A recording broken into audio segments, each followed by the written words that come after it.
You are listening to Faith in the Firehouse. This is a podcast by firefighters talking about Jesus, the fire service, and life around the firehouse, looking at things through the lens of the gospel. We are not pastors, preachers, or Bible scholars. We're just firefighters after God's own heart.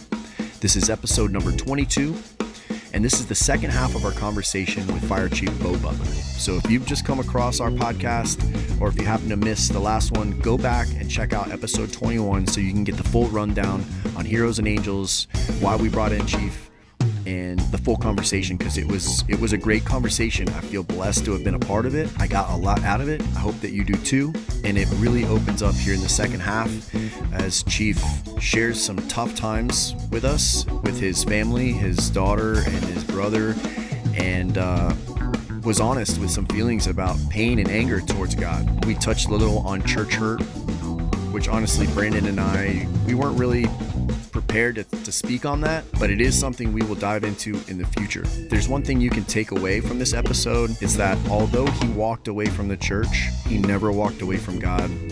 He never lost his faith in God, and he maintained his relationship with Jesus, maintains a strong prayer life, and a council of spiritual advisors. He also shares with us his account of a near-miss incident where he was able to rescue a couple of his own men, and it just highlights why it's so important in our field to be prepared, to be ready, not get complacent, and be aggressive. So I hope that you enjoyed this episode. Go ahead and open it with prayer.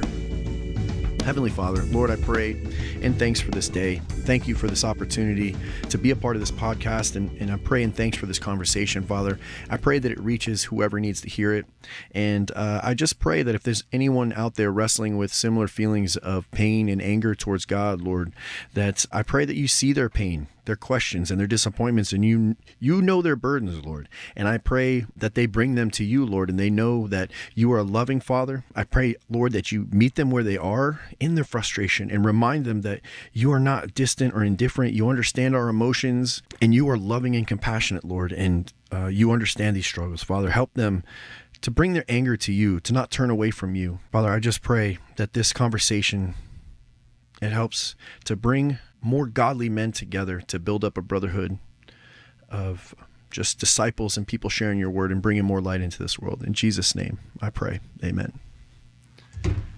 Go.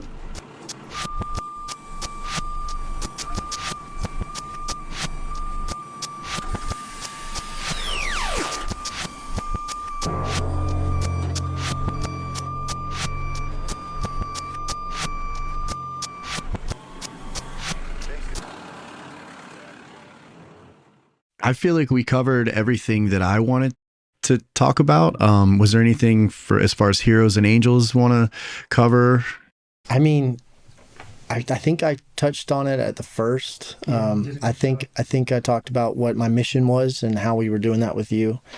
I mean, I could obviously talk more on it. I mean, eventually when I get my own, I'll be able to explain more and kind of explain the process, because I did not expound upon that. I hate we haven't gotten into like your rescue. We haven't got into your rescue. There's a lot, I know. I'm really glad you talked about your military experience, because that's a side that I haven't been able to hear yet. And I don't know what other platforms you spoke on, but like the whole point of bringing you out here was so I could get a different perspective from what you've already told. Yeah. I wanted more of the man, and I wanted to know the faith behind the man. And I think after this, I understand what makes you tick a little bit. And I want it to rub off on me. And personally and selfishly, that's what I wanted to obtain from this, the experience.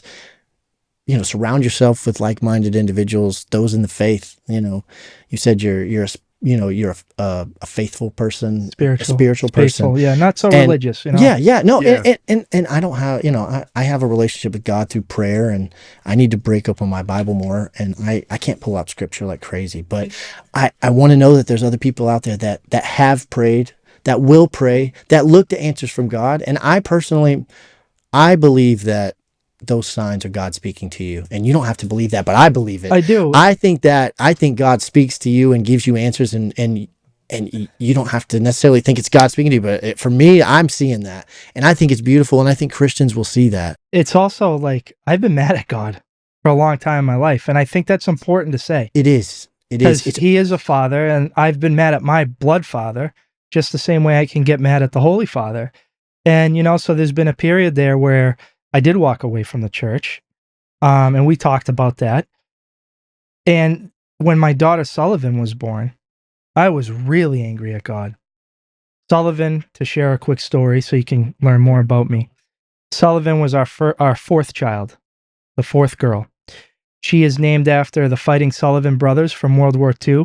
There were 5 brothers that all served on the USS Juno, and they all died. And that mother found out that she lost all her sons at one time. So I wanted to honor what the World War II generation, the greatest generation ever known to America, their sacrifices. So we named Sullivan. And the Sullivan brothers were known as the Fighting Sullivans. Another godwink, Sully, she's the Fighting Sullivan. Sullivan was born on New Year's Day at a hospital that Amanda and I had all of our children there prior to her, so we had a good feel for it. And now think of this, timing is everything. It's New Year's Day. What happened during New Year's night, New Year's Eve? A lot of drinking, a lot of not with me and Amanda, but with the hospital staff, because we're human beings. So Amanda, now getting ready to have her 4th child, knows when her body's going to give birth, is telling the nurse staff that, the baby's coming. They're not listening to her. They're a little hungover. You can see it. You can smell it. I'm picking up on, just the lethargic energy in the room. They had a long night. So Sullivan is born, and no one's in the room. It's just me and Amanda. Sullivan's born. She comes out lethargic after having, 3 other children. She's not screaming. She's not crying. She's starting to turn blue. And so a nurse had come in and, clamped the cord. It was like very panicked. Didn't know what to do, but something was wrong. I could see, we see it. We know when something's off because of our experiences. And thank God for those traumas and sufferings, because it helped in the next thing I'm going to tell you. So I'm checking Sullivan's pulse while this nurse is running around trying to find support. Nobody's around. I get Sullivan to the warming table. I'm feeling her pulse. It's going downhill. It's like in the 40s. Wow. I start doing CPR on my daughter. I start giving her BVM, or not BVM. I was giving her a little blow-by at first. Amanda's behind me. My back's to Amanda as I'm working my child, Sullivan. Who's fighting for and her Amanda life. is going, what's going on? Oh, my What's wrong? goodness. Now, I have 2 patients. Now I'm the fireman. I have 2 patients now. I have the mother, the love of my life, my shoreline, and my daughter that I don't know what is going on, but she's like dying actively in front of me, and I have no support. And Amanda, when all that happened, when we first went up to the hospital with Sullivan, she got what's called an owlet. It's basically a pulse ox. We had one. And it gave her peace of mind. It went around her big toe, and she slept in it. And if she desatted, she would get alert. And Amanda, because Amanda knew the mother instinct, something was wrong. We didn't know what. So that owlet kept going off while we're away on vacation. And Sullivan got very sick. When we got home, it turned out that she had RSV. So now we're at another local hospital. Sullivan's, her CO2 levels were climbing. And one of the doctors knew enough to kind of bag her to off-gas that stuff. And she bought herself a trip down to Mass General in Boston. Now, we are so grateful and lucky and fortunate that we live in an area. Boston has Boston Children's. It's the best in the world. Every block down in Boston is like a fabulous trauma center and hospital, so there's a lot of support. Sullivan, we don't know what's wrong with her. She buys a trip down to Mass General. We are in Mass General in the NICU, Amanda and I, and we made a commitment that if Sullivan is there, our child, one of us is going to be there. So the guys at the Firehouse covered my shifts. There's shift swaps, and Amanda and I were like ships in the night because we still had 3 other children at home that needed their parents while all this is going on. Yeah. So Amanda and I are ships in the night, staying by Sullivan's side the whole time. Talk about how strong your relationship is, that you and your bride don't even need to speak, but just be there for their child and know that your love is so strong that this is what needs to happen right now, not the love you share with your wife. That's why I say the most important decision you make is the woman you marry. So Amanda and I like this, sometimes we're together, sometimes we're not, and there's a team of doctors now trying to figure out what is going on with Sullivan. And while we're in the NICU, there are babies dying around us. They're not coming back. They get wheeled out and they never come back. Wow. And you're seeing this happen. And you're like, what? No way. We don't even know what diagnosis Sullivan has. All these other children that from the outside seem to have it worse than our daughter, and they're dying. At least they have diagnosis. What is going on why does Sullivan desat? Why is her heart rate going up? Why is she retaining CO2 to deadly levels? So this team of doctors from Boston Children's and then around the world come to the realization that Sullivan might have what's called CCHS. You've probably never heard of it. And you never heard of it because Sullivan is one of 1,200 people in the world diagnosed that have this. CCHS, Central Congenital Hypoventilation Syndrome. The best way I can explain it is that when the three of us are sleeping at night, have you ever been startled awake, whether you feel like you're falling or you jump? Your body is retaining its CO2 and it triggers something within you to reposition, to off-gas it. Sullivan doesn't have that mechanism. So when she's sleeping, it's almost like an apnea thing, but worse. And I actually, now that I know about it, I sometimes feel that it might be the cause of SIDS. And it just goes undiagnosed. Yeah. But I wonder if there's more of this, but it just nobody knows. So she finally gets the diagnosis of CCHS. So we're like, okay, we have a diagnosis. What does it look like for Sullivan? How do we treat it? How do we treat it? Now, there's a spectrum. CCH is on a spectrum. There's a low end of the disease and there's a high end. The high end, you're married to a ventilator 24/7. Your quality of life sucks. You're never going to run around without that ventilator attached to you like a dog leash, like a ball and chain. Luckily for us, we have to be grateful for the cross that we carry.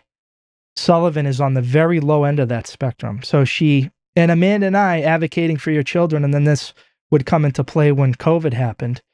They were so fast to say, we're going to trach her, she's going to be on a vent. And Amanda and I are like, no, we're not going to do that. We're going to see how this plays out. We've been with her enough to know as parents, we're kind of like the subject matter expert of your child. And you push back against what's being told to you. Like, this is what she needs to live. And we're like, no, we're going to roll with it. We're going to keep an eye on it. Sullivan Butler has more energy than anybody I have ever seen in life. And anyone that knows Sullivan will say the same thing. This kid is 110% all day long. You don't even understand. Like, how can a child have this much energy? She's not on a vent. She doesn't have a trach. The only time we have to keep an eye on Sullivan and her condition is if she's sick and everything's exacerbated. If she gets the flu, it's exacerbated. If she's really, really tired, she goes on a BiPAP just to help her like a CPAP machine. And, we're monitoring her all night. We got her pulse ox and everything. So that's a challenge. With Sullivan, it's not something that was Amanda and I gave to her. It's what's called de novo. DE_NOVO, and Dr. Grossman will probably correct it if he listens to it. I might have the Latin wrong, but it means a new beginning. It just it just happened for Sully. That was in her cards. Amanda and I got tested. We didn't have it. The girls don't have it. Just Sullivan had it. Interesting. So, I was really, really angry at God for that. Because it's like, what are you doing to me? Why are you doing this to me? I've already been through so much. Why my children? Why my child? Like, why not me? Right? Something so innocent. And when Sullivan was in Boston Children's and we thought that she was like gonna die, I reached out to Boston Fire and got a hold of their union president, Richie Paris at the time. And so Richie and I knew each other because I was a union president at Londonderry in my union days. So I knew these guys. We had this network. Got Richie. I said, Richie, I need your department chaplain. And I don't know the name. I don't know the name of him. And he gave me that number like this. And I reached out to that guy because I wanted Sullivan to be baptized while she's in the hospital. In case she did die, at least in my mind, she had a chance for heaven. She had a chance, and they didn't do it. And when that happened, it's like, I will never speak to another man made of flesh and blood to reach my God. I will never go into a church, which is a construct of man, to feel like I'm in a holy place to talk to my God. I will speak to God out on that beach this morning, overlooking over the ocean. I'll speak to him in the, early morning hours down at the farm under the night. That's where I'm going to speak to God. And so I was so angry on everything that went down and how they denied my daughter the opportunity to be baptized, And so I figured out a different way to get back to him. So I was angry at him, and I think it's okay to be angry at God. How could, think on this. If Sullivan died, how angry I would be at God. If you lose a loved one to cancer or to some disease, I just lost a friend of ours. He started out in Londonderry. His name is C.J. Gerard. God bless him. I know he's in heaven. He started out in Londonderry.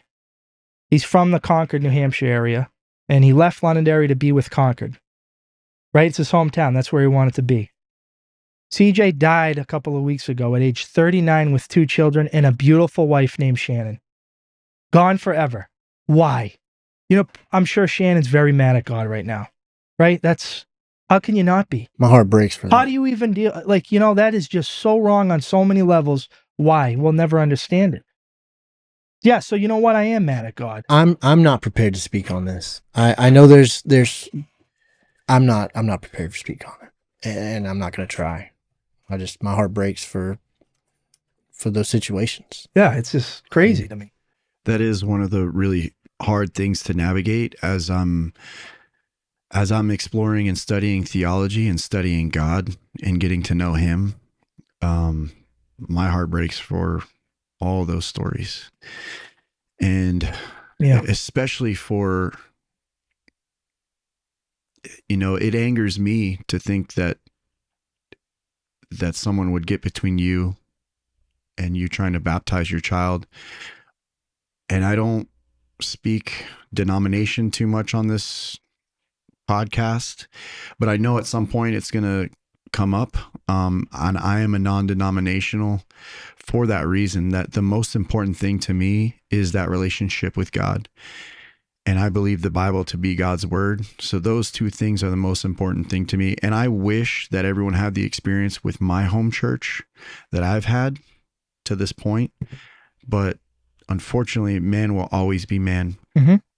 And certain churches, different denominations, again, I'm not going to speak to any specific, but they try to, like you said, you're not a religious person. I don't consider myself to be a religious person either. By secular terms, I would be considered that. But to me, when I think of religious, I think of the rules, the traditions, and all the doctrines that the church places on these things. When the truth is, you don't have to go to anybody to get to God because Jesus Christ died for us. You have that right to go directly to him. Mm-hmm. And if you connect with him in nature, I don't see anything wrong with that. Thanks for saying that. But it hurts me to think that experience, and I know it's not just the experience with the church. No. It's tough to deal with these other things that we can't understand. But I hope that doesn't turn you off of churches in general, which I know there's a lot of people with church hurt. And it's something church hurt. I never heard of that, but yeah. It's a problem. And it's something that like you said, I'm not equipped to speak on it very much yet, but it's something I do want to tackle because there's a couple things that keep people from developing the relationship with God. Now, like I said before, you emanate the fruits of the Spirit. You have a relationship with God. I see it. I feel it. But I think we all could benefit from having somebody. And to me, the local church has been really good to me. It's one of those things that is really hard to navigate because I've been really blessed to have that experience, mm-hmm. And I pray that you have that experience mm-hmm. because the local church offers a lot of really good things. And I do see a trend happening in a lot of the local churches because the Bible is so much more accessible than it used to be. Because if you get in God's word, these things that drive people away from the church, they're not in here. The judgmental attitudes. That's correct. Yeah. For a long time, people haven't been able to understand the Bible. So they've relied on their pastors, their preachers, whoever, to translate it for them. And sometimes they miss the mark. Well, you know what's fascinating right now is I just read that Bible sales are on an incline more than they ever have been. And when you think about, man. Yeah, the world when is you hurting. think about why, it makes sense. People are looking for truth, authenticity, Yes. The way. It's Yes. that book right there. So my church's original name was called The Way. And that's actually what Christianity was. Christianity was, and Christians were named that by pagans to label Christians as different from the Jews. Yeah. So the early church followers just called themselves like their church, The Way. Like, this is the way. Jesus is the way, the truth, and the light. So this is the right way. And the more like I study this thing, it takes a long time for me to, it's taken a lot of study for me to figure out a lot of stuff, but it's like everything, it really is just really good guidance. I got a few things. I spoke to you about this last night. We were talking about, our newness in our faith. And I definitely don't want people to think that, just becoming a Christian or having a relationship with God. Because for me, I have a church and I love my church, but I have prodigal son. I've walked away in many seasons and found my way back. Thank goodness from my upbringing. But just because you walk the walk and you have a relationship with Christ doesn't mean your walk's going to be easy. Right. God's going to place his soldiers in hard things, and we need to lean into that. We're called to do it, especially us in the fire service, military. Yeah. We're called to answer that call and to lean into hard things. We crave it, and we want to be servants. And God will give his people the hardest challenges. And just because you're doing the right things and you're getting heavy in the word doesn't mean that you won't fall on your face again or even go deeper than you ever thought you could be. Something could be placed in your life that you are not ready to handle, whether, it's a child getting sick or a loved one losing their life. We can't understand it. We just have to maintain our faith, and that's what's mainly important. God will light the way. God will lead you through it, and at the end of the day, he's going to save you if you have that relationship with him, because he put his son on the cross. He gave his son so that we could be saved. And my biggest fear is that people will try to walk the walk and keep experiencing challenges, and that's the devil trying to interrupt that. And I just want people to stay headstrong and not think that it's going to be easy just because you profess your faith and you try to walk the walk. It might get harder. You'll get those Goliaths in life, and you've got to be ready to handle them. My experience has been challenge after challenge after challenge from the time that I accepted Jesus into my life. It is continuing to come, but through all that, the storm comes, like, things are still on track. I look at these things happening like they're flies, they attack you and they're annoying and they seem scary and they really bug you at the time. But when I stay in faith, that's all they are. But if I let them, like if I'm getting covered in flies and I start hitting myself and I start, running away and getting off track, but if I trust that I'm on track and keep going, that's all they are. They're just nuisances, and I keep moving forward and learning more and getting closer to the Holy Spirit.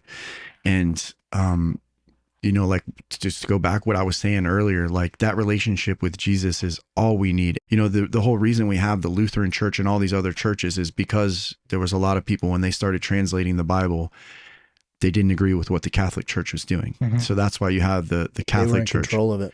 Yeah. And they kept that Bible in Latin until like the 70s, and I believe they were studying the Vulgate. And that's basically what happened is Martin Luther started reading this stuff and going, wait a minute, you don't have to pay to have your sins removed. That's not what Jesus said. What's awesome for me? I've been so blessed because I've had like spiritual advisors. Like you guys are like my spiritual advisors. Uh-huh. There's another gentleman, his name's Brian Davis. He lives down in Texas. Never met him, but the power of social media in a good way. He's another one of my spiritual advisors. And there's just, David Wood, another one of my. So I have all these people that help me to do exactly what you guys are doing. Life is so hard. Life is so hard. So how do they provide like spiritual? Brendan Gorman, Reagan Rice, these guys Reagan's are from Unbecoming. Yes, both Brendan. They're spiritual advisors to me. Like they're able to tell me things that I'm blind to, because I think as a man, we can very often be blind to what we have. And it's always a struggle to keep that in the forefront of our minds. Yeah. And so you have people that love you and you love them back. So they pass on, like they'll tie in the Bible side of what I'm dealing with in a beautiful way that I don't get like standoffish about. Uh-huh. Does that make sense? Because it's coming from a place, it's not getting forced on me. Yeah. It's not, which is important. But life is hard. And I'm just thinking about, all those stressors that you were just talking about. If you're married, you got to take 4. So picture yourself on, and I did this morning, on the ocean. You're standing on the beach barefoot, and you got the entire world out in your horizon, and you feel this big. And the waves always come and they crash and they hit. Sometimes they're bigger, sometimes they're less. But no matter what, if you're standing on the beach, the water comes up and then it pulls back into the ocean and it erodes you a little bit. And you'll feel yourself fall a little bit as the sand underneath your feet is getting pulled back in. So what I always say is like, and metaphors matter, I think, because they're memorable. This is why I share these analogies and metaphors, because you can remember them. Picture you and your wife holding hands on a beach, and the stresses of life come every single day, internally and externally. They're just crashing, hard, soft, no matter what, they're coming, and you're falling a little bit more down in life. So if you take 4 steps, you take 2 steps, and then you hold your wife's hand, and she takes 2 steps, not forward, but backward, you get repositioned again on some solid ground for life to do what it's going to do, continue to erode you. You keep taking, but you can't wait. You can't wait until it's too late when you're up to your ankles. You got to do it as soon as you feel you're slipping. Yeah. Whether, you feel like you need a drink and you're a recovering alcoholic, you take those 2 steps and you regroup. You're struggling at home, you take those 2 steps with your wife backwards. I know it's counterintuitive, but you go backwards to look forward. Because you're never going to beat what's coming. You're never going to beat the ocean. You're never going to beat Mother Nature. She's always going to hit your feet on the beach and pull a little bit from underneath you. So you take 4 steps. 2 of you, 2 of your bride, and you back up, you regroup, re-engage, and you get after it. That's what life is. And I told that to my brother Tommy at his wedding, because, I really believe that my family, its love is capable of miracles, and I've seen it. I've seen what it's done. The love of my family has done for me and all the stuff that I've been through and what it's done for my brothers, Tommy and Jake, for my brother Jake in a whole different way, for my brother Tommy, which we can tie into what we deal with, alcoholism. My brother Tommy is an incredible human being. He's my kid brother. We know everything about each other. He knows where all the skeletons are buried, and likewise. And Tommy, from a very young age, started doing drugs, selling drugs, and drinking alcohol. And it wasn't all the time, but when my brother Tommy went, he would go to Mars. It was just... When I was deployed to Iraq later on in life, we moved my parents out of the house we grew up in, and my brother Tommy moved them in. My mom and dad, we didn't have anything growing up. My brothers and I know what it's like to fight for the bone at the bottom of the pot and to be grateful for the love we had as a family. So what we didn't have in money, we had in love. And so my parents, my brother got rid of all their debt, moved them in with him, and they're living their golden years with their grandchildren. They have no worries.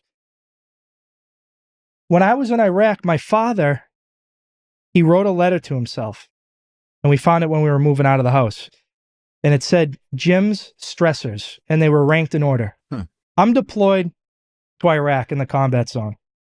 Now, you'd think I would be the first stressor in his life, but it was my brother Tommy. 1, Tommy's drinking. Jeez. 2, my wife, my mom. My mom has struggled with depression. And because of her family's love, she's the brightest human being you'll ever see. Love. So my brother first, my mother second, and I'm third, the kid that's, in the combat zone. And my dad figured I have training.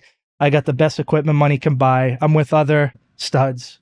My brother Tommy is dealing with this disease that at the time was always over. It was always winning. So as a parent, you always wonder, is he going to come home? Is he going to be killed? Is he going to kill somebody else in a car accident? And it's all the time. So it's like I'm out of sight, out of mind. My brother Tommy's still living at home. Tommy says later on, when I left, my brother didn't have his big brother to keep him on the... And so Tommy started doing drugs, drinking, and everything was exacerbated. So, your impact as a brother can't be understated. You take that seriously as an older brother and as a brother of other brothers. There's a lesson in that. People are always watching, whether you think it or not, even if you don't know the impact. So finally, in 2020, my brother Tommy did the most courageous thing that I've ever seen a human being do. And I tie this into you because you know what it's like. You're also an alcoholic. Yeah. What I found through people like my brother, and for you, people that struggle with addiction, when you're on your path to recovery, you are vulnerable in a way that you're trying to reach as many people as possible so that they can also get on the path and become a friend of Bill's.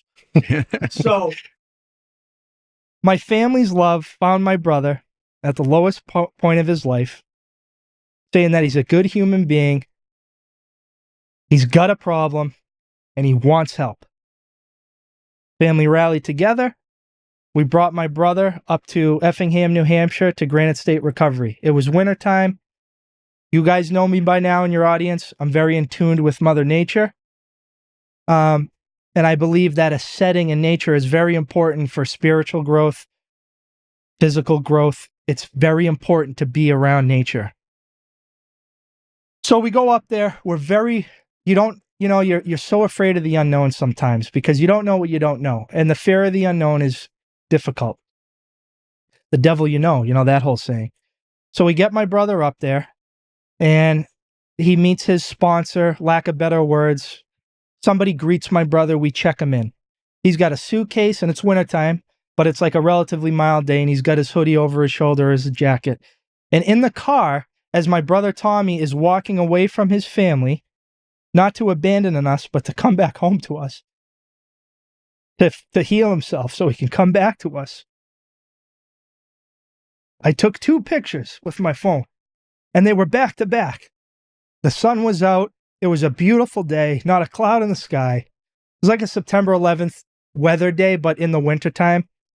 And I took 2 pictures within seconds. The first picture is my brother walking away to wherever he's going, and the second picture is shortly thereafter. And, I'm going back through my phone later that day. And as a God wink, a sign that I knew my brother was going to be okay, was that the first picture I took of my brother, he was in the dark, like he was in the shade. It was just shade from a tree. But the very next picture I took, ding, ding, like that quick. My brother Tommy's in the light. He's in the light because now he's out of the shadow of the big pine trees and he's in the light. And I said, man, got it. Message received loud and clear. My brother's going to be okay. Yeah. My brother's going to come home. And when he comes home, hopefully he's at the point where he can live a life without that addiction, to live to the full capacity that he was put on earth to be. Yeah. To live, just going and giving and building and creating. And COVID happened. My brother got through the program up at the recovery house. They downgraded him to a halfway house. So now he's working out of the city of Boston and he goes back to the halfway house. And then you go and you get tested and this is what you're doing. It's part of the recovery thing. Kind of eased you back into society. Yeah, maybe like a slow exposure back in. Yeah, you're right. And so COVID happens, the world shuts down. My brother's Tommy's luck. He gets kicked out of this program. And now as a family, we're very concerned because we know that he hasn't gone through the whole program. But my brother comes home and he's got this glow about him. His eyes are brighter than, nobody's walking around eggshells around Tommy. He's like got all this light and love and he just wants to build and create. Yeah. So he comes home. The girls are at the end of the street. They have welcome home Uncle Tom signs. We decorate the house. It was like a homecoming. And, to watch my parents, you could see it. You could see it in their face. You could see it in their body language. That fear was gone. They had their son back. Now the important part was to maintain the follow-up and support my brother because every day is a battle, as is life. Highlighted as a person addicted to alcohol or drugs. Every day is a battle. My brother Tommy is so clear. He's so light. He opens up his own business. He's making a ton of money. He's in the flooring industry. Opened up his own business. Select Marble, Tile, and Stone. His company is on this upward spiral that is just awe-inspiring to see. And he'll tell me he couldn't do that unless he was where he is now. He couldn't do that on the booze. He couldn't do that on the drug. He can do that now. He can. And to watch somebody just accelerate and catapult their life into the positive, and then be responsible for other people's livelihoods as the president and CEO of the company, and they're making a good wage, and they're getting to live a good life because the business is doing good, so the employees are doing good, when his industry is either staying like level or going down, my brother's hiring. He's creating a positive culture. People want to come work for Tommy. And like us, what's unique about my brother is in his trade, he started as the guy laying tile, pushing a broom, and he has gone all through the ranks, and now he's the principal CEO. So people want to work for that because Tommy knows what the guys in the field are struggling with. Yeah. The fire chief, if it's done right, knows what his firefighters are struggling with, which is beautiful. But that's what's so important about this message is my brother doing and I have seen men do incredibly courageous things. That was by far one of the most courageous things, to see a man say, I'm hurting, I need help, and I'm going to get the help, and then maintain it. And his life continues to improve, and because he is who he is, he's open with it. He shares that message. And as a testament to my brother and his love for his family, it was important to Tommy that he got married when he became sober. So he's been with Meredith for a very long time. And the running joke was, when the heck's Tommy going to bend the knee and do the right thing? It really was. But my brother had a reason. He wanted to marry Meredith so she could have all of him. Present. No booze, no drug. Same thing for children. My brother, I went down to a conference with him in Orlando last week or the week before. And, he was saying the same thing. It's very important for Tommy, if he's going to bring children into this world, that his children don't see him on the booze and on the drug. They see him on the upward spiral, what a child needs to see. So I'm very proud of him, and I say this because he wants that lesson to be shared, because everyone from my brother's experiences, it's not just the homeless person on the street dealing with this. It's white collar executives, it's fire chiefs, it's firefighters, it's police. It doesn't discriminate. This is across the board. So the best way to do it is to lean into it, to get the experience out through this platform, what you got going on, Daniel, and your challenges that have enlightened you, and your challenges that we're not going to speak about because you're not ready yet, but that have enlightened you, and to put them all together to reach more people. And you're gonna. That's what I have found with alcoholics. They want to get an alcoholic and bring him in and make him better. Yeah. If you bring it into the light, the devil can't work there. Love you it. bring it into the light. What'd you say earlier? What is it? The truth is a the lion. Truth to me is like a big lion, a golden lion, beautiful You can't mane. hold it down. Can't hold it down. That's why I feel so passionately, I try not to make this platform all about just recovery, because I know some people can't relate to that. And that's why I love that Jose joins me for half of them, because we have very different walks. But I feel really passionately about being open about what I've experienced, and God has led me through that, and I'll share that on my testimony on why it's, I kind of almost had no choice, through everything. It was like doing things my way was not going to go well, but I share it to share the things that did help me, and rehabilitation is possible. Rehabilitation from alcohol, from drugs, from PTS, PTS, from anxiety, from depression. Like, you can get better. You're not cursed. You're not doomed. But a big part of my picture, and I've already told you, without God, this wouldn't have been possible. But without the people that led me to God, without the support of the fire department, my brothers who reached out when I was struggling, when I was going through a hard time, you guys are a part of this and continuing to keep me on the upward path. It's really important that we connect. It's really important that we bring these things into the light. And that we hold each other accountable. And we hold each other accountable. Because I know you guys are going to hold me accountable. Yep. And doing this is going to hold me accountable. You've heard me say it. You're in the foxhole now. You're in my, and I'm going to defend this and foxhole's protect. getting bigger. It is, and we're gonna take over the American Fire Service with it. Actually, I love it. But there's just so much more that we could dive into. And I don't know. I mean, you're the captain of the ship. Is there anything else you want to discuss before we have to break? Because I know we are limited. Yeah, we covered a lot of the stuff that I wanted to and what Brandon wanted to, I think. I think so. I mean, it doesn't have to be the only one. I mean, we can reconvene in a year, 2 years, definitely plan on whenever. hanging out with you guys again at some point. Oh, I would love to have you in the Grand Estate and meet the family. Oh, that would be awesome. Goodness. Please get that farm podcast up. Those are the conduct unbecoming guys. You need to do a barncast. Get The it, barncast. Get it. No, that's what I wanted to dive into because, like I said, I know you're a spiritual person, and I can hear you talk the way you talk. You got the fruits of the Spirit coming out, and and we've talked about Jesus, and I don't know how much of that we actually talked on the podcast, but you believe Jesus is your Savior. Oh my God. Yeah, and I'm a warrior for Christ. That's how that's I what like you told me earlier. Yeah. And I pray for you, and I hope that you find a church that you can trust and that you can have, because they do have such good spiritual benefits. Daniel, though, I think I found my church. It's under the stars. That's like the way I look at it. I don't. It's the relationship. That's the most important thing. The relationship. Your relationship with Christ in whatever form or fashion that comes in. Is it? To me, that's the most important thing. Yeah. A relationship is two ways. Yep. I speak to the Lord. The Bible speaks to me. That's how I look at it. I don't need a church. I love my church. Don't get me wrong. Yeah. But I don't need it. I need my family. I need my faith and my relationship with Christ. That's number one. And that's, to me, that's the biggest thing, I guess. To me. 100% that relationship. That's what I've found. A lot of people want to know what I'm up to. Mm-hmm. There's always like, what's Bo up to? Yeah. Especially the guys in my circle. What is Bo up to? So right now I'm doing some consulting for unions throughout the country, e-boards that are reaching out to me on their own accord, but there seems to be a need there. So I'm answering that call where I need to answer the call. They got a problem going on with their administration because I've worn two hats, a fire chief hat and a union president hat.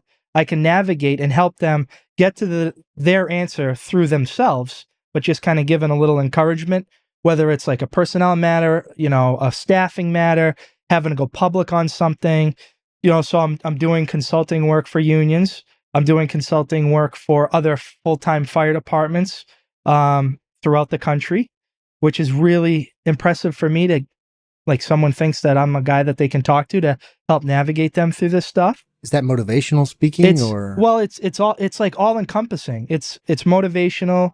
It's talking about leadership. There seems to be a lot of leadership discussions through the resignation. Like all these doors have opened up through that truth. All these other doors are opening up. So, like I went down and it's starting to permeate and seep out of just the fire service, but into the corporate world, which I think is fascinating.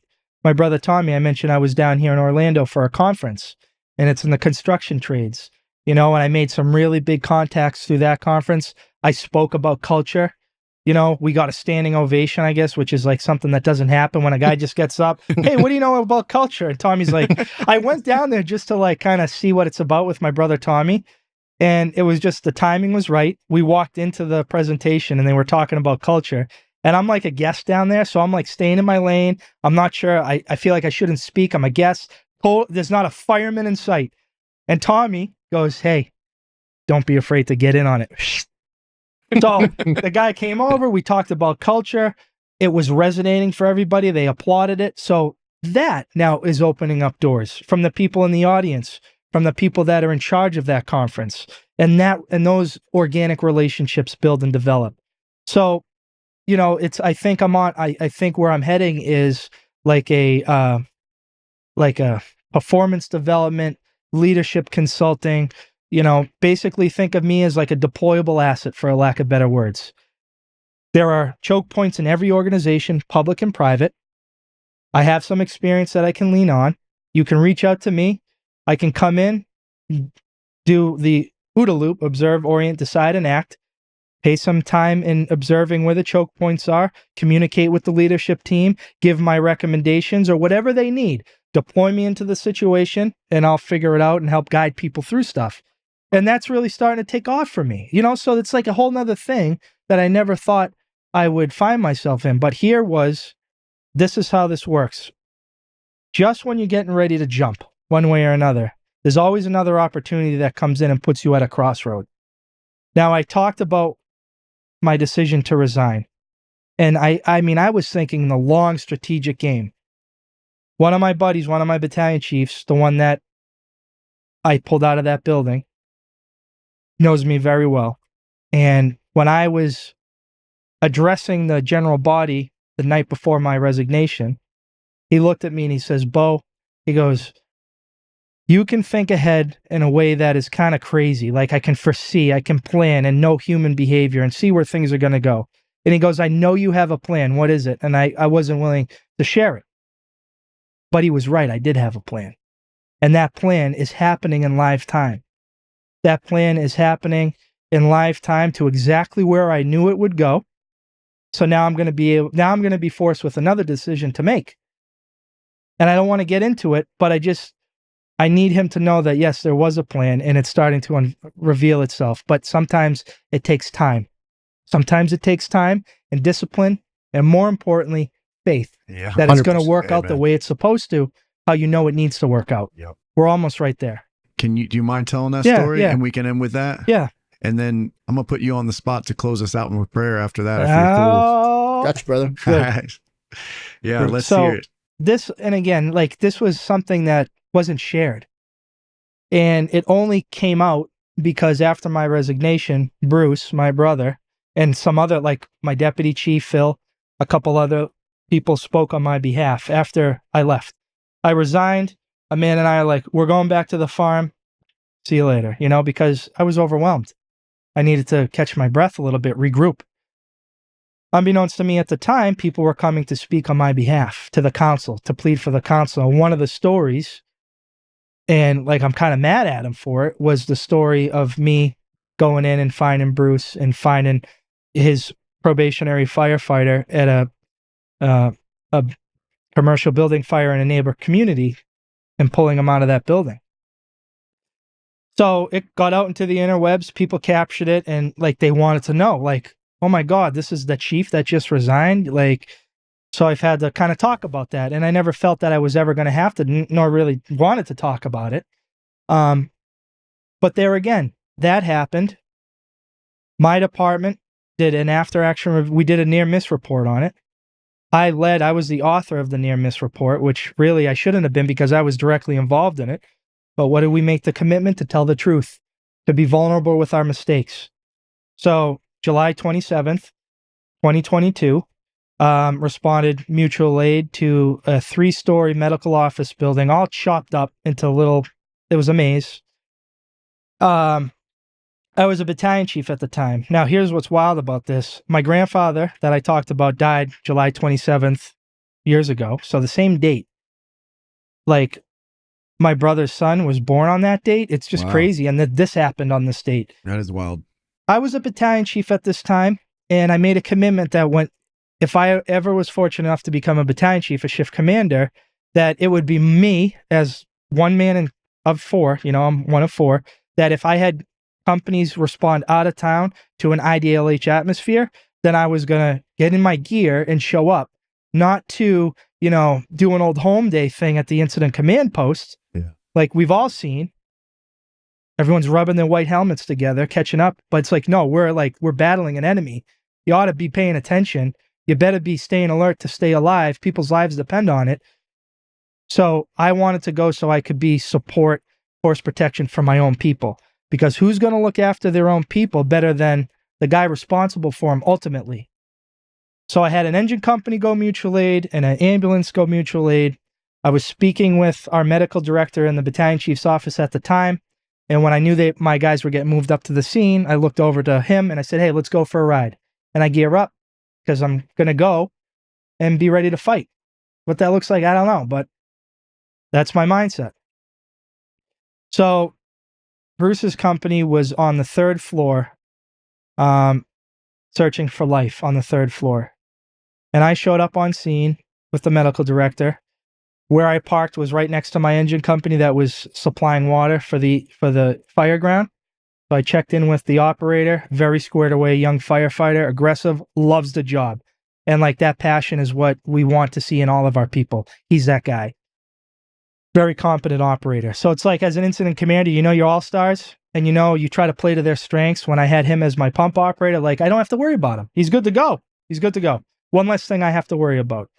Now my focus is to get up to the command post and figure out, I want to assign myself to a forward operating position as a division supervisor where my guys are, because there wasn't one up there. There was no section chief. There was no Division 3 officer upstairs. So I was going that way. And I had all the intentions to check in at the command post. And I feel really bad because we have to admit our faults, and I didn't do that. I didn't check in with the command post, and I put pressure on that incident commander who did a great job on that call that day, given what he was faced. Because you have to remember, an incident commander, he's got so much on his plate. It's at a medical facility. You got the walking wounded in gowns walking out of the building. Where are you going to put them? It's a lot going on at one time. This guy did a great job. And to their credit, they also did an after-action review that they included Londonderry in.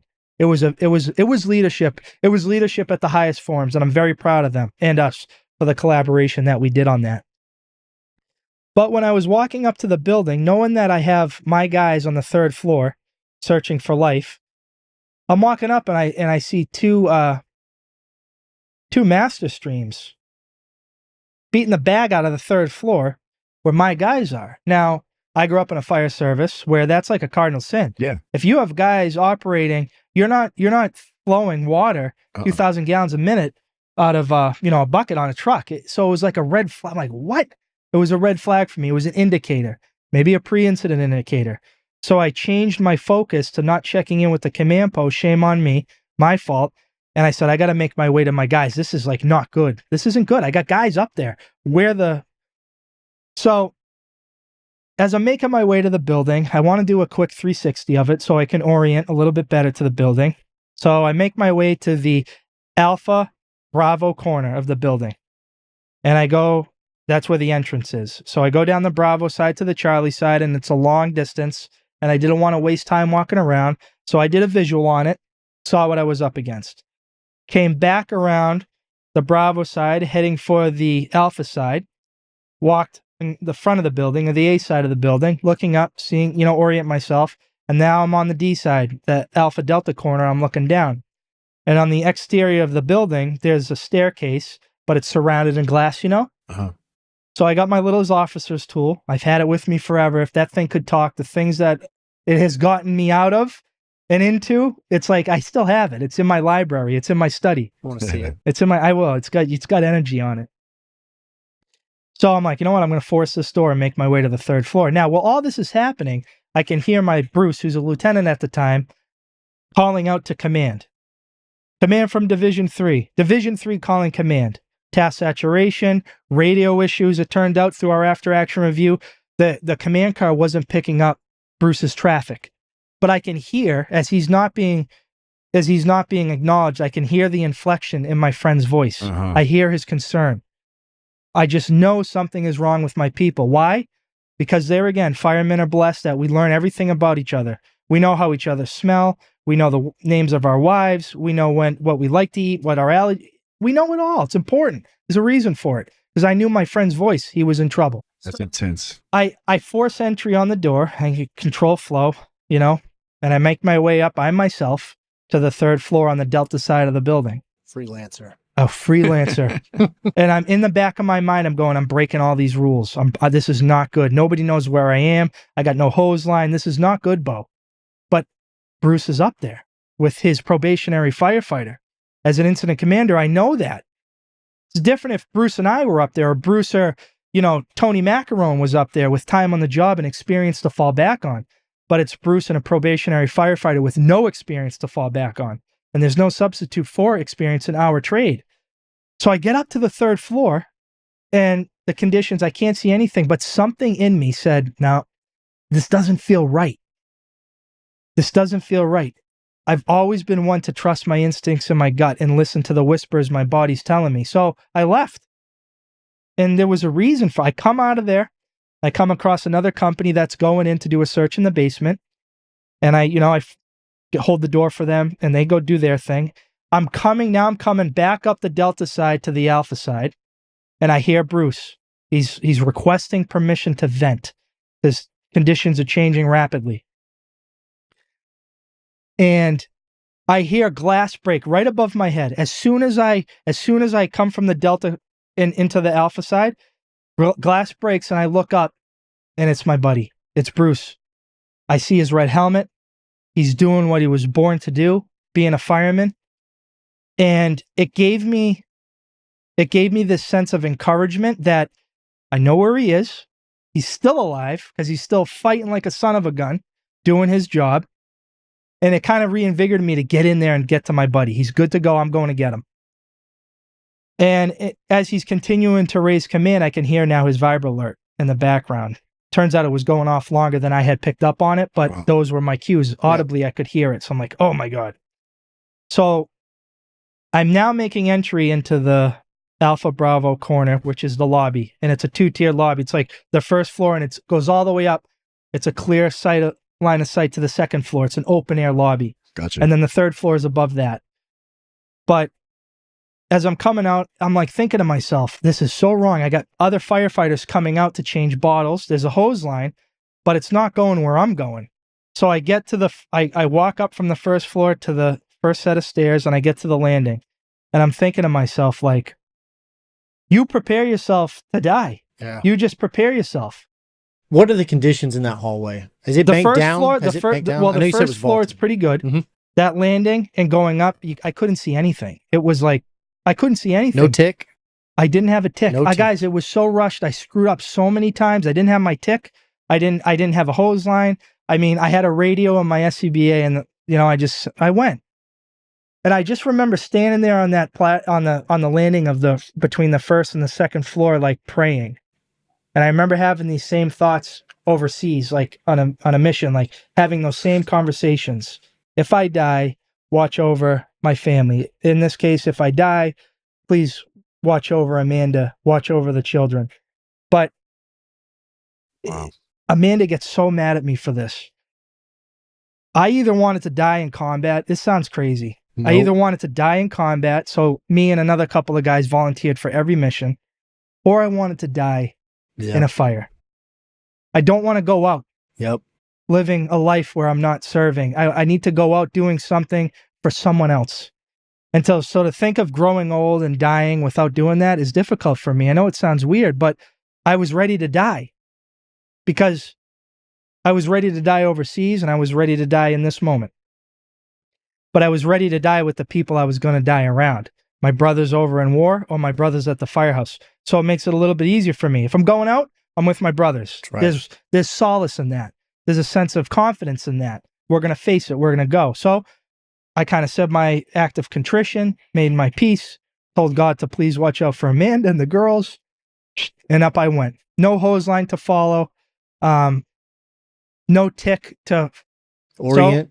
Huh? No tick to orient you, nothing. And you fall to that level of your training. The level of that training was a left-handed search. The level of that training, as Reagan and Brendan have pointed out in Conduct on Becoming, was I had been in that building by fate prior to that incident because I blew out my elbow doing body weight exercises, high reps. And, so I was in that building on that floor for the orthopedic. So I had a rough layout in my mind of where doors were. It's crazy, right? It's Firefighters crazy. do that when they're in environments. We analyze. We're counting our exits. We're looking where our windows are. We're looking for landmarks. It's what we do. So I make my way to the door on the second floor that leads to the stairwell. And I knew I had found it when I was doing a left-handed search. And that small slit of glass with the wire mesh in between on a lot of stairwells? It's up about this high. And you can see the stairs. Oh, I had that with my glove. So I'm like, I got the stairwell. Now I know I just got to go up. And I had that last orientation of where Bruce may be, which was on the Alpha side of the building, headed towards the Alpha Bravo corner. So when I got up there, couldn't see anything. Mm-hmm. I just started heading in that direction.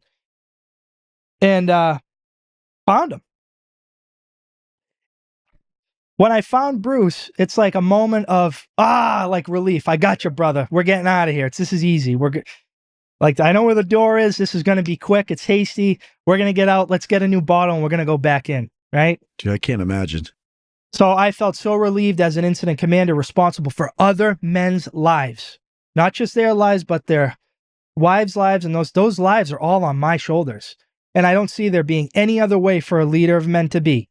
It doesn't stop with the firefighter. It goes through his family, his extended family. They are all your responsibility. That's how I look at this stuff. That's how seriously I take this stuff. And Bruce's wife, Heather, is a friend of mine.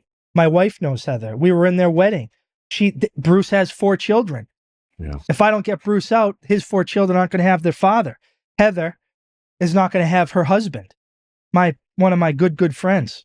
So I find Bruce, and I'm all excited to see him, and I find this probationary firefighter, and I don't want to mention his name because he'd probably be okay with it, but Bruce came out with it on his own through his testimony. The other firefighter hasn't. I'm a no-names guy unless they reveal their names, you know? That's just the vault we talked about earlier. Policy. So he's good with it, though, because he's an incredible human being, and he was lucky to have this happen to him very early on in his career. Why? Because it set a foundation of experience early on. Bruce is not responding to me, not saying a word. And I got him, and I can feel like all of his weight. He's on his own feet. To the kid's credit, he's on his feet.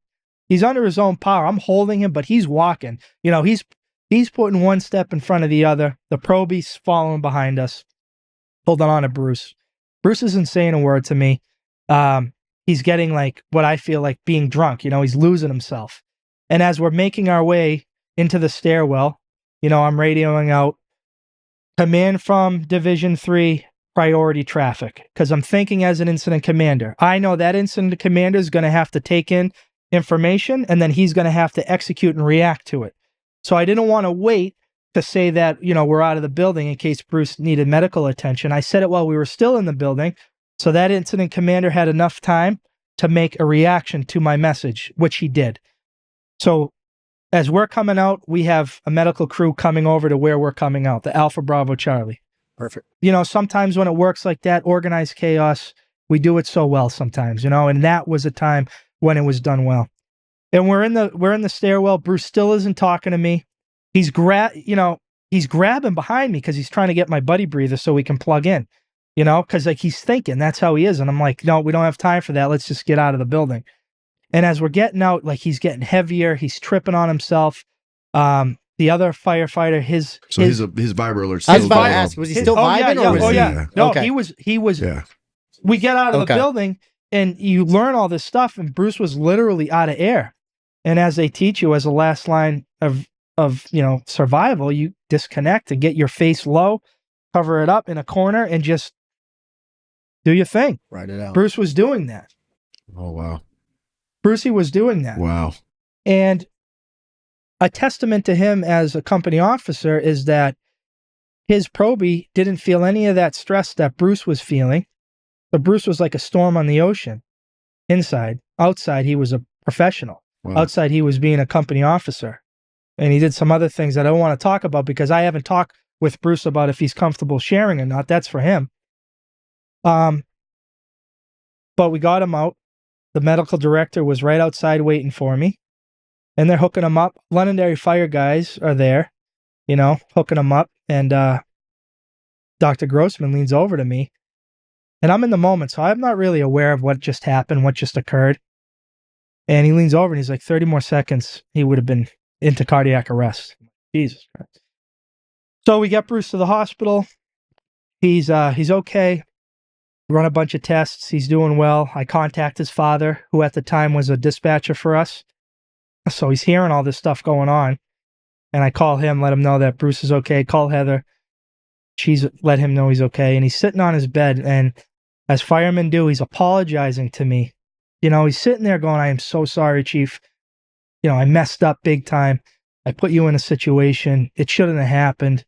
It's like, dude, for you to apologize to me, how special of a human being, not just as Bruce, but firefighters, because I've heard firefighters say I'm sorry before for other incidents similar to. That's just what we do. We are our brother's keeper. And if we put our brothers in a position where they may be killed or injured, we take it personally. But we're coming to get you. That's what we're going to do. That's a guarantee. There's not many in life.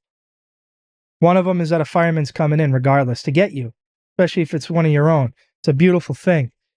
But one of the things Bruce said to me in the emergency room bed is he's in tears and he's just sitting there. He's like, dude, I thought I was dead. You looked like an angel. You were glowing. Your white coat, your battalion chief coat, Wow. and your helmet was glowing in that darkness. He thought that he died. Wow. But he didn't die. It was just that sign for him in his moment of darkness as he's, you know, getting lightheaded and getting ready to kick it 30 seconds away from cardiac arrest. and what his body's doing to him, that's what he saw. And, I didn't process any of that for a very long time, because you're in the moment. You're really in the moment, and you're executing. And when you're executing, you don't have time for those thoughts. And I remember speaking with another firefighter from Londonderry. I had just gotten home from a shift, and I was talking to him. He wanted to know what happened. And I was breaking down because it was all hitting me. The gravity of that situation was hitting me, of what just occurred and what could have happened, but what didn't happen. Then the big thing for me with Bruce and the members of his crew was to help them see that, as bad as that could have been and was for them, that it is such a gift. And that's the trauma piece. Bruce and his firefighter and his crew, they have a gift now that they can pass on to the next generation of hard chargers, young firefighters, to talk about the NIOSH 5, to talk about the importance of communication, to talk about the importance of incident command and policy and procedures that make sense. He can talk to that. So when Bruce, as a shift commander now, he was a lieutenant then, now he's a shift commander, responsible like I was for his people. When he's training, you think Bruce is lackadaisical in his training? Nope, his group is drilling, and they're drilling hard. Why? Because Bruce has that gift of what can happen in lifetime to us. And so he's using that gift now for good. That's a complacency killer, an incident like that. I was working with a fire chief up in Maine recently, working with him for some stuff with his department. And one of the things he was saying is that they had a department not a department he works for, but knew of, that had a line of duty death, and nothing really changed from it. Wow. So he takes it personal. That's his gift. So the department he is now with can use some of that lessons of life to help their people.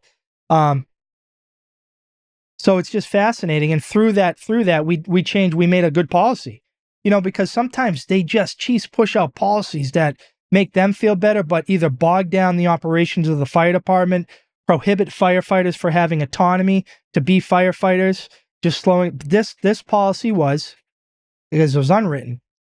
If you have companies now as a BC, a shift commander, and they go out of town, it's a general order. Guess what, BC? Because of the impact that we had, because I made a promise to myself and my people that I would go out of town with them, that is now a living, standing order with the Londonderry Fire Department. And the battalion chiefs that now hold the rank in that office, they take it just as seriously. They're not getting into that command car in their duty uniform. They're putting on their full battle rattle. They're putting on their pants. They're going to get off that scene and put on their coat and their SCBA and their helmet and go ready to fight. Go assist that incident commander, not to find out, what his struggles are in the community with the budget, but to focus on the members fighting the fire and doing the job and the citizens, and that's what I mean when I say firefighters first, mission always. That's not necessarily for the firefighters. That's for the leaders. That is a battle cry for the leaders of men, the company officers, the chiefs. Firefighters first, mission always. The firefighters, their first mission are the people first. Our job is to look after our people so they can take care of that mission, And I think it's gaining traction. This is a real living thing. Firefighters first, mission always.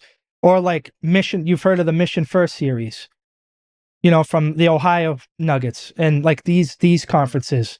It's gaining traction, and that's where it needs to be. That's exactly where it needs to be. So we're moving the needle in the right direction. The fire service is eventually not going to have a choice but to catch up to that mindset, because it's coming. It's coming. So that's that story about him. Thank you so much for sharing that. You're welcome. Because I read it on his article on you, and I think you shared it on the Unbecoming podcast as well. So I appreciate you for sharing it with our audience, because I know not everyone's going to go listen to that one and vice versa. Yeah. So I'm sorry if we're making you talk about a bunch of stuff you've already talked about. No, it's good. It's good. I like it. It takes a little bit of the sting away. It's been really interesting to hear, like Brandon and I had brought up what we wanted to hear, from me and what we do here. We focus on the faith side of it. So seeing how all that stuff plays into your life and just your life in general has been really interesting. So I guess I could say, bless the man that has his hill to die on. Yeah. And we all have a hill to die on, and it should be non-negotiable. And we can lose sight of that through life and through different trials and tribulations. But when you have your hill to die on, and my hill to die on was my people, you have to be convicted in that. And when you say time and time again, firefighters first, mission always. And then you're put in a position where now you're going to put your mouth service to the test. You better live up to it. Otherwise, it's all for naught, you know? Yeah, right. One of the other things I'm doing is putting a trip back down to Gettysburg. I don't know if you're familiar with that. So when I was a deputy chief, wrote a grant for a mental health grant. Was awarded $10,000 from a charitable foundation in New Hampshire. And so I set up a battlefield review with a contact I have who's a licensed battlefield guide in Gettysburg. And I took a group of guys paid for by this grant down to Gettysburg. It was a leadership journey, but it was also a mental health journey, especially for guys like me and some of the other veterans. The one thing we all have in common is we're firefighters and we're hurting, you know, because of the traumas of the job. So the unintended consequence for me bringing them down to Gettysburg was to heal from some of those traumas, was to go on that sacred field of battle where Americans fought and killed other Americans, cousins were killing cousins, brothers were killing brothers, American blood. That's wild. On a sacred field of battle that's not too far from New Hampshire. Walk that field of battlefield over the course of 2 days, 2 full days in the field.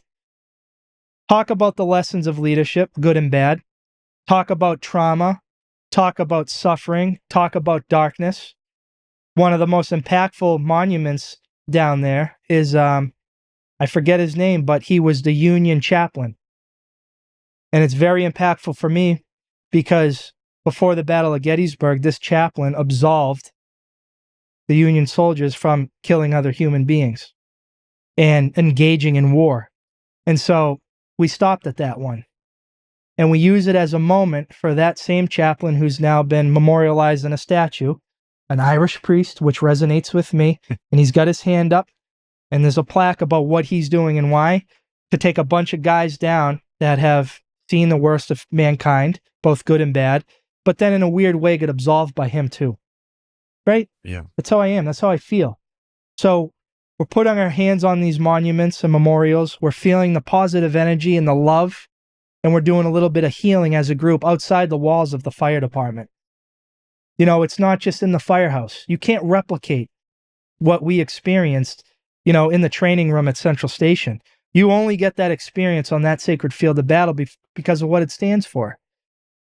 That was so impactful for my people that there's still a need for it outside of the Londonderry Fire Department. There's a need for it in the corporate world. There's a need for it in the first responder community. So when that story through the Conduct Unbecoming, that program at Gettysburg got out, people have been reaching out to me. And one of the things that Brennan Reagan had given me as my spiritual advisor to say, why don't you do that for other people? Yeah. With your contacts and the way that I handle and go about it, set it up for others. And I'm like, you're right. That's a huge benefit for other human beings to grow and learn from. Yeah. And overcome some challenges and some darkness. That's so awesome. We're setting that up sometime in probably in the early fall where it's not so hot down there in Gettysburg. It's a little bit cooler.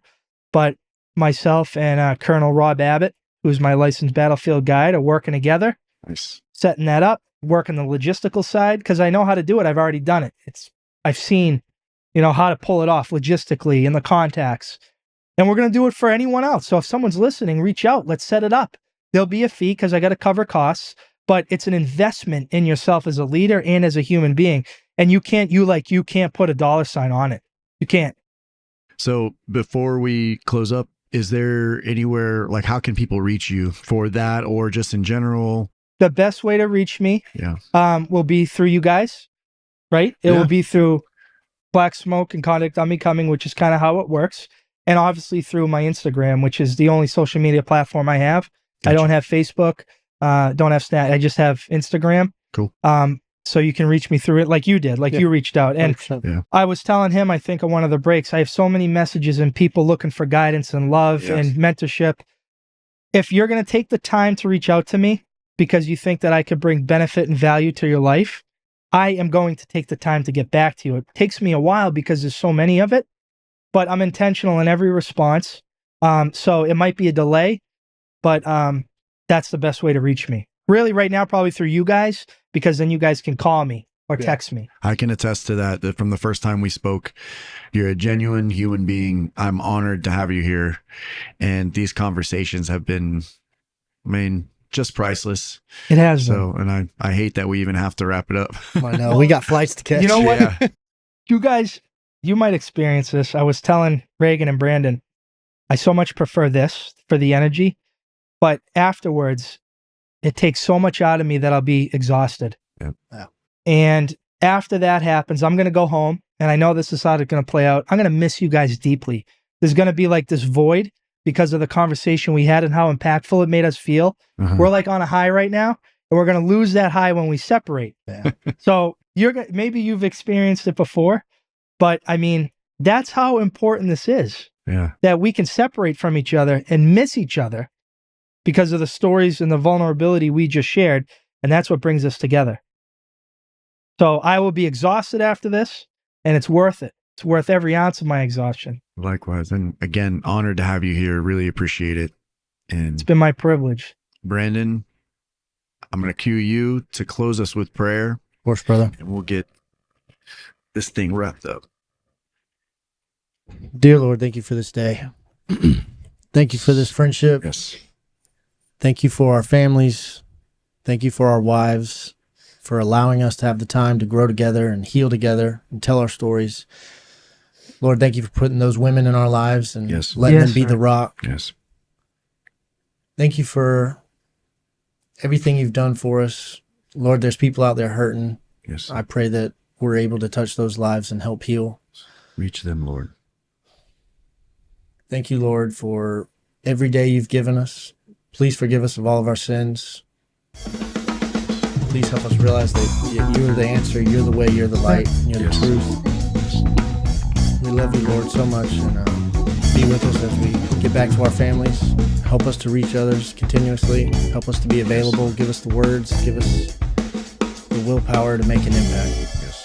Thank you for everything, and in your name we pray. Amen. Nice work, boys.